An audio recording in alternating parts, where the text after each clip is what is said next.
exclusive for the people of Manila. Direktang mensahe ni Yorme sa mga mamamayan ng Kapitolyo ng bansa. Pakinggan, unawain, at ipasa ang mensahe ni Yorme. Ngayon, talk to the people.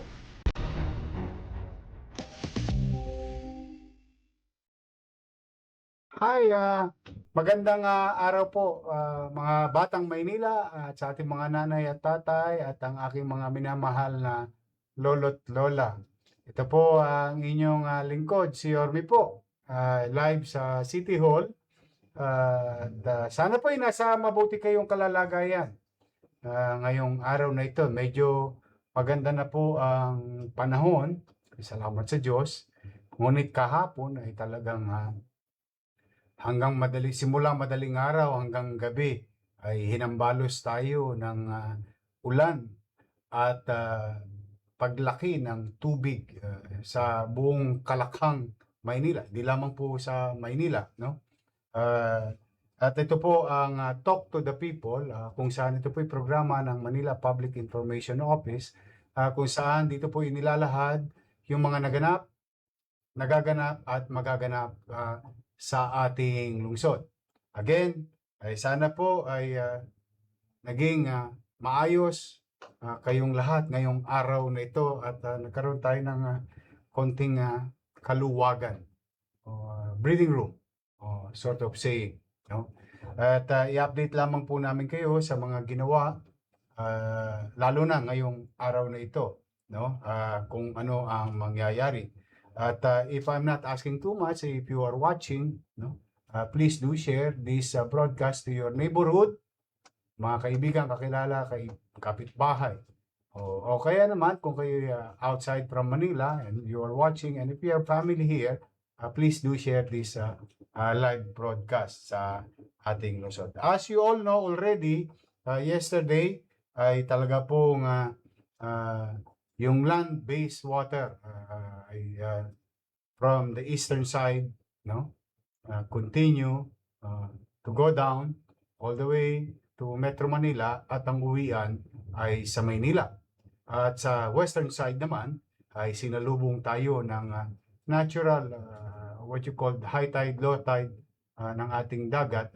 Yung high tide natin ay talagang nakulong ang tubig. Nung mga bandang umaga hanggang mananghali ay medyo maayos po ang ating sitwasyon. Nung nagmananghali na hanggang hapon ay naging challenging na sa iba't ibang bahagi ng ating lungsod, katulad na Top Avenue Calao, Top Avenue UN, yung Espanya, some portion of Abad Santos, and so on and so forth. But yan po'y nagdulot ng malaking abala sa lahat ng mamamayang nasa lungsod at yung mga dumadako sa lungsod. In fact, we had a big challenge kung saan yung mga papuntang Espanya by Loton, no, ay halos 5 oras pong natenga sa area na yun. And bagay na aking ipinagpapasalamat naman sa ating mga empleyado ng MTPB. No? Hindi sila pinilit nila.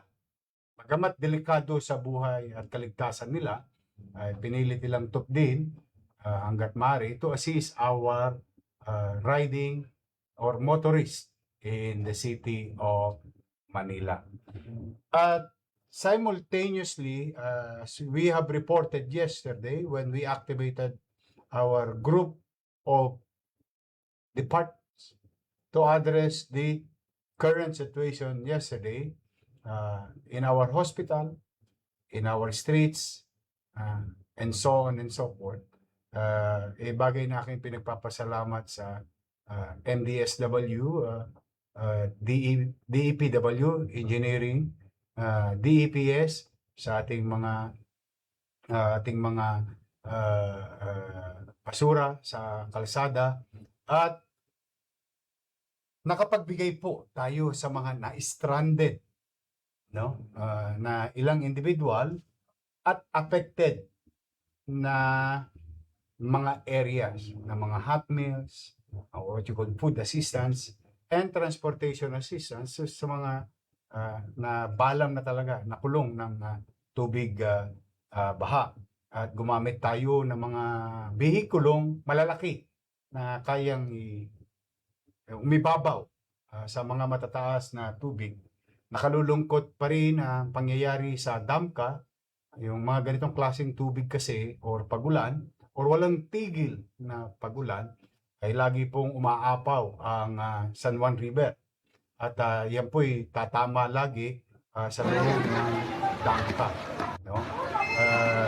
Nakakalungkot po kasi talagang kahit ano pong gawin natin ngayon ay wala pong ibang solusyon kundi ang talagang proper flood control.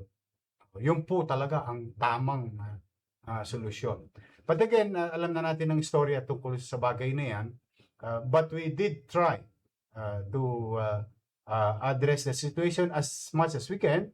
In fact, even Meralco and city electrician was directed by yours truly na you make sure that there is a power up or if kailangan tagpasin or what you call power down yung ibang mga community for safety of everyone. But I would like to give special mention to the effort of our MDSW employees.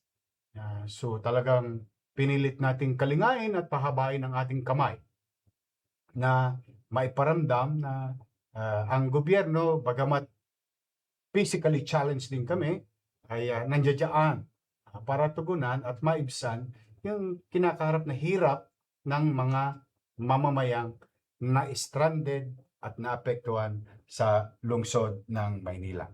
Now, while the typhoon is ongoing, or actually hindi siya typhoon, habagat siya, no? But just say, no? Hindi na nga natin ma-distinguish ngayon kung ano ang bagyo at habagat. Parang pareho na lang ang level nila, no? Lakas ang hangin, bilis ang buhos ng ulan. The DEPS and DEPW, sila Engineer Andres and Kenneth Amorao, ay inatasan natin na mag-clear up ng mga debris para sa mga motorista, mga punong bumagsak, mga punong lumalaylay, mga lumipad na gamit to free up the streets of Manila. Kahit may tubig baha, basta wala itong mga delikadong nakakaapekto sa kawad ng kuryente o baka sa mga naglalakad, hindi nakikita ilalim, may mga matatalas na bagay at hakutin hanggat maaari, wag nang papalayuin yung mga floating solid materials sa body of water na nasa dagat, dalampasigan or pantalan at saka sa in-city. So tuloy-tuloy ang naging action simultaneously, no? Because we don't want this debris or floating solid materials to end up in our drainage again. And during the dry season, kakalkalin na naman namin, no? And as much as we can, we tried to sapuhin na itong mga solid materials floating coming from the yung ragasa ng tubig papasok ng Maynila galing sa eastern side. At yung hambalos naman ng solid material sa body of water papalo sa aming pantalan. Na minsan naiiwas sa dalampasigan at minsan naman umiibabaw sa pantalan. We took that initiative para hindi na magpabalik-balik. At ang masakit po niyan, na nga, katulad na nasabi ko kanina, pag hupa ng tubig, papasok yan sa drainage and another headache for us. That's why pinagpapasalamatan ko itong ating mga empleyado ng lungsod doing their very best to augment or to cushion the impact of this solid waste. Kaya maraming salamat sa ating engineering, sa ating DEPS o DPS at sa ating mga social worker. Now, with regard to making our healthcare facility up and running, we put those things at our facility on high alert since yesterday morning, and we tried to make those facility available. Yung ating 7 ospital at ating mga health center.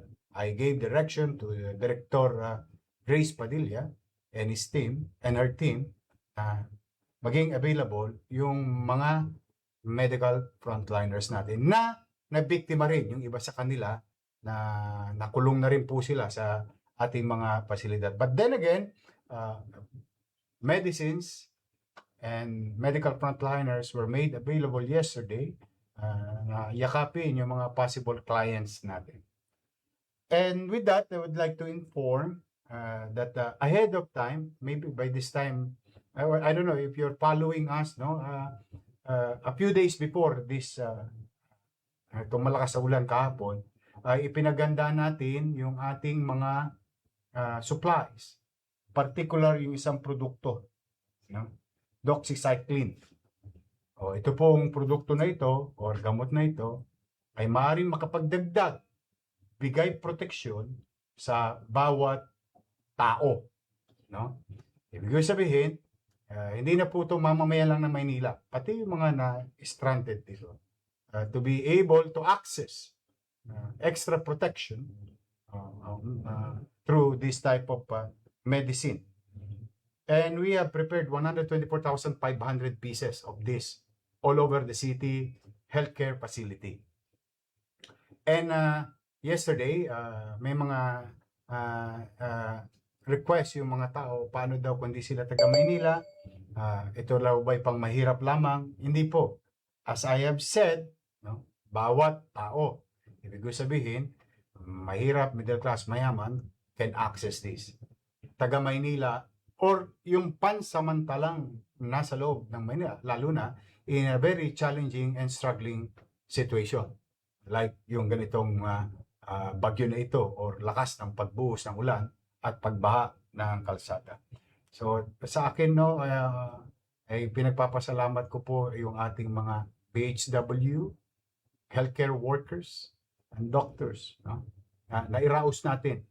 In fact, mga kababayan, just so you know, because of the activation of such facility, simultaneously, whatever resources that we have, medyo magaang po ang naging foot traffic natin sa ating mga emergency room.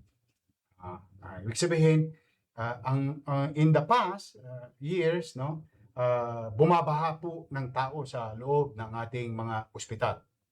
But na-dilute natin yung number of foot traffic by having our other primary health care to be accessible in challenging times or challenging situation, which napagtagumpayan natin. Plus, we give extra equipment. Ewan ko kung nakita ba yung weather para sa ating mga enforcer, sa ating mga doctors. Nagdagdag na kami. Ayan. Nagdagdag na ho kami. Binili natin yan last year, 2025. Kasi baka yun ang gagamot maging biktima rin ng parehong problema ng infection galing sa I'm happy that at least they have extra protection or layer of protection. So again, going back to doxycycline, ayan po ay available. In fact, it was made available even to educational institution. May mga malalaking schools na decided, which is a very good initiative, no? I would like to praise, like in this case, no? I would like to praise the initiative of UST leadership na wag nang ilabas yung kanilang mga na-stranded na populasyon inside the facility. A very good initiative for for such institution. And I would like to give credit where it's due. Now, in line with that, tumukod naman sila sa resources to address the current situation with regard to needs, clean water, food, and medicines. Ayan po sila sa Agustin. Ipinagpapapuri ko po kasi magandang lesson learned to, no? Kasi kailangan talaga may kanya-kanya tayong initiative while may gobyerno sa Maynila at baka hindi sumapat yung kakayanan ng isang lungsod katulad ng Maynila, pero with the initiative of institution, this is something new that must be copied by others, no?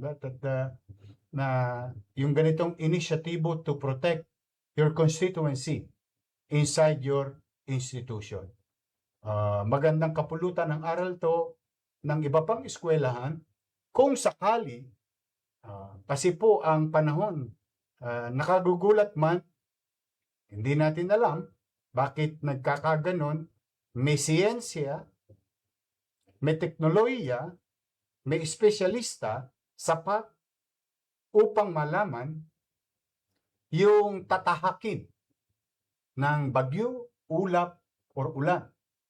Ngunit, sa bandang kalagitnaan ng mga sitwasyong ito, despite of all the resources that are available nowadays, nagbabago-bago pa rin yung tinatahak ng panahon. And it may cause trouble to us. And this type of initiative very important in Manila because Manila is the host of almost all schools in the city. Kaya bagay na amin itong binibigay na baka pwedeng tularan ng iba pa. In a given situation. No? Hindi naman ito parang it's a regular thing when there's typhoon. Ito mangyayari. Pero it's a very good initiative to protect our students. We, as local government, as your mayor, I would always make sure, as much as I can, to protect lives. But also, at the same manner, there is also what you call future. No? Hindi ko naman pwedeng ikipit balikat na lamang ng mga bagay na kapaki-pakinabang, lalo na edukasyon, sa isang tao. Kaya ano yan it's a balance between safety and education. Kaya po medyo masalimuot, pero ganun pa man, we're gonna do our best to figure it out every now and then because we are not in control of nature. What we are in control is data. Yeah, and then we assess, then we give direction. But with what happened to UST, congratulations, shout out sa leadership ng UST. And thank you very much, Director Arnel Angeles ng ating MDRRM. At lahat ng taga-MDRRM mo, round the clock, no? Bagay na akin naman na I have to give it to Director Arnel Angeles and his team. Science, data, logistical capacity was deployed yesterday. Proper coordination. Bagay na ipinagpapasalamat ko sa aking mga department head. No? They are acting in unison with a common goal to make the city, as much as we can, while it is being challenged, be safe and accessible. So, with those data being shared also, fair and square, pinakikita yung nasaan yung baha, nasaan ang walang baha. Huwag tayong magkukubli. Which is a very good ginagawa naman nila. Kaya, thank you very much sa Director Angeles ng MDRRMO. Dahil sa kanya, nalaman natin ang sitwasyon, kinoordinate kay Jay at nagbigay ng logistical support sa ating mga mamamayan na na-stranded sa lungsod. Now, thank you very much to General Santiago, no? ang head ng MPD, hindi nila hinayaan, no, hindi nila hinayaan yung ating kalsada, PCP at presinto to keep the peace and order situation, kasi alam niya naman pagka may mga ganyang aberya, yung mga Tolongges magsasamantala. And thank you very much sa ating mga Manila Police District. Thank you very much. Kasi they really tried their best to make police visible and active during those whole day hanggang magpa-gabi. Ay lumabas din sila at ginamit din nila through their initiative yung pagtulong sa kapwa. Hindi lang peace and order, no? Kasi yun ang basic direktiba na binigay natin. Gampanan yung pagbibigay ng kapanatagan para itong mga bad elements will not be given a chance to exploit the situation ng mamamayan at ng lungsod. So thank you very much sa ating mga Manila Police and Director, District Director General Santiago. At ngayon naman po, today, mayroon pong nangyayari ngayon, and at gusto ko pong i-sum up or i-summarize, no? After all those things happened simultaneously yesterday. Una, salamat sa Diyos. Except for one, na meron po tayong for the past 3 days na hinahanap individual. No, medyo hanggang ngayon po ay hindi pa rin nakikita isa pong biktima na nahulog po sa body of water. It's been 72 hours now. Tumutulong pa rin ang MDRRMO na baka sakali makita yung biktima.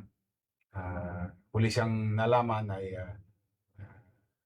na ano po sila sa dagat. But then again, we'll update you on that. It's just that I feel bad for the family, and I hope sana matagpuan ang buhay. No? Yun po yung ating isang insidente of all the things that happened in the city. Meron po tayong isang na hindi pa po namin masabi kung nasawi o buhay because until the body is found, we can confirm it. Other than that, medyo nahirapan tayo talaga lahat. Hindi lang ang city, alam ko nahirapan din kayo. Pero tumakbo po naman. Bagay naman na akin ibinibigay sa aking kapwa lingkod bayan ng ating mga department head. No? They did the best that they can. At salamat naman sa Diyos. Today, mga kababayan, we continue to clear whatever debris is left. But I can honestly say, with the good weather, available po ang ating mga kalsada. Ligtas. And about an hour ago, I gave directive to Engineer Randy Sada to light up the streets of Manila. Ibig sabihin, marami po tayong dinown na mga kuryente sa kalsada para ito'y maging ligtas and as much as we can. Because marami na po tayong ginagawang underground na kable sa pagpapailaw ng ating mga kalsada at komunidad. Ngunit ito'y pinasok ng tubig kaya i-denown po natin for the safety of everyone. But 1 hour ago, I gave directive to Engineer Randy Sada, our city electrician, to fire up or light up or power up yung ating mga ilaw sa poste. At if there is a chance to fix a busted bulb in the streets of Manila today, do as many as we can. Sabi ko sa kanya. fix as many as we can. Because it's very important. Kasi baka mamaya pong gabi ay base na naman, ulitin natin ha, but this is not a guarantee. Base na naman sa science, technology, and our specialists, o baka po umulan ng kaunti mamayang gabi. And the least thing that we can do as a city is to lighten up our streets para maging karoon ng kapanatagan or at least clear vision or vista ng kalsada natin sa lungsod ng Maynila. So you will see our city electrician going around trying to fix up busted bulb, but it may not be done overnight, but we'll try to fix as many as we can. Destroyed, o pundido, o nasira. At yung mga kabling naputol, ay pinakakabit po naman natin para maging maliwanag in a way ang ating lungsod ngayong gabi after what happened yesterday. Sa mga bata naman, mga nanay at tatay na nag-aabang, ano po ang magiging lagay ng eskwela bukas. Mamaya pong alas 7 is the first data for assessment. Then there will be another data ng 9 o'clock. We will continue to monitor this internally and coordinate with Pag-asa. Kung ano po ang makikita namin, base sa siyensya at teknolohiya, o siya po namin namang pagpapasyahan ulit, tulad ng dati, ay pipilitin namin laging maging maaga ang ating pagpapasya. At yan yung tipo ng pagpapasya na minsan ay talaga pong aminin na po namin, minsan hindi namin talaga hindi nag-text yung ulap talagang malikot, no? Malikot. But it's a very dangerous thing, no? Na itong nangyayaring ito, because mas mahalaga sa akin ligtas kayo at mahalaga rin sa akin ang kinabukasan. So sa mga nanay at tatay na nanonood, no? Antabayanan nyo mamaya ang announcement ng page namin at ng page ng MPIO kung ano ang magiging lagay ng ating pagpasok bukas sa ating mga kani-kaniyang paralan. But for the meantime, as of today, we're good. We're okay. Nakaraos tayo. And so many things to learn again. But pumanatag kayo, mga mamamayan natin sa lungsod ng Maynila will continue to be there. The presence of the local government with all its limited resources will be available to the general public, the people of Manila, to those who will come in and out of the city of Manila. Hanggang dito na lamang po muna ang update, summary, and update ng inyong city government, ng ating siyudad ng Luzon. Antabayanan nyo lamang po ang iba naming mga announcement sa mga darating na oras. Mag-iingat po kayo lagi. Sa mga bata naman, mag-aral kayo maigi. Kapag may libre kayong oras, walang masama mag-review. Review muna. At may awa ang Diyos, matatawiran natin itong ating mga challenges sa buhay. Magandang araw po at pagpalain nawa kayo ng buong may kapal. Maraming salamat. Manila, God first. Exclusive for the people of Manila. Direktang mensahe ni Yorme sa mga mamamayan ng Kapitolyo ng bansa. Pakinggan, unawain, at ipasa ang mensahe ni Yorme. Ngayon, talk to the people.